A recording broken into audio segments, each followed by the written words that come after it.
నేటి మన ప్రారంభ గీతం తప్పనిసరిగా ఆరాధకులు ఇన్ టైంలో రావాలి. మన్నించండి. ఫస్ట్ సాంగ్ లేచి పాడి ముగించే లోపులో కాంగ్రిగేషన్ అంతా నిండిపోవాలి. సందేశం ఎవరి బాణీలో వాళ్ళు చెప్తారు, ఎవరి అనుభవాలు వాళ్ళు చెప్పచ్చు. ఈ వర్షిప్ యొక్క అసలు మన మన ఆరాధన క్రమం సమస్తము క్రమముగాను మర్యాదగాను జరగనివ్వండి. పౌలు గారు చెప్పిన మాట,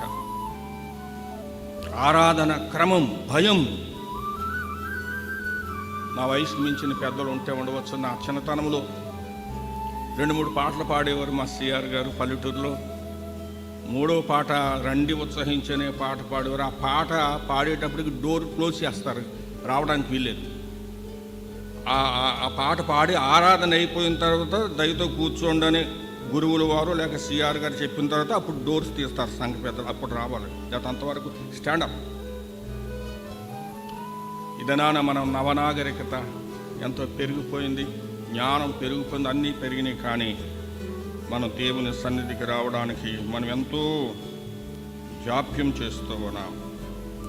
ఈ సంగ్రహ ప్రార్థన ప్రారంభ గీతములో కూడా దేవుని కరుణాతిశయములు, కృపాతిశయములు బట్టి నాకు సహాయం చేయి.